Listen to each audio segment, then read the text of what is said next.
নিত্যপণ্যের অস্বাভাবিক দাম রীতিমতো উত্তাপ ছড়াচ্ছে রাজধানীর বাজারগুলোতে। চাল, ডাল, তেল, চিনি সহ কিছু পণ্যের দাম অপরিবর্তিত থাকলেও দাম বেড়েছে বাকি প্রায় সব পণ্যেরই। গত সপ্তাহের তুলনায় মাছের দাম বেড়েছে কেজি প্রতি 50 থেকে 100 টাকা। গরুর মাংসের দাম অপরিবর্তিত থাকলেও ব্রয়লার ও সোনালী মুরগির দাম বেড়েছে কেজি প্রতি 10 থেকে 20 টাকা।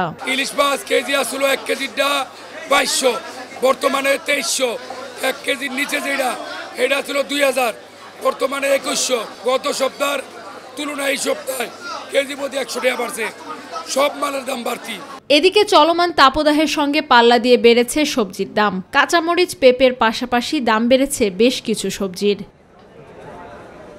হঠাৎই আকাশচুম্বী মশলার দাম। গেল সপ্তাহের তুলনায় এলাচের দাম বেড়েছে কেজি প্রতি 400 থেকে 500 টাকা।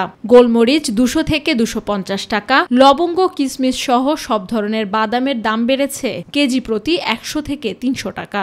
চায়না আদা বর্তমানে 220 টাকা চলতে আছে।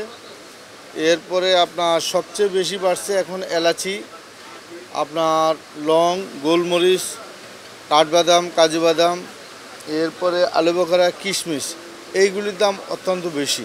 সামনে যেহেতু ঈদুল আজহা, সেটার অজুহাত দিয়ে আপনার মশলার পণ্যের যেগুলোর দাম, এগুলোর দাম অনেক পরিমাণে বাড়ানো হচ্ছে, যেগুলোতে দেখা যাচ্ছে যে প্রায় কেজিতে 3 থেকে 400 টাকা বা কোনো কোনো পণ্যে আপনার 500 টাকাও ব্যবধান করে রাখছে তারা।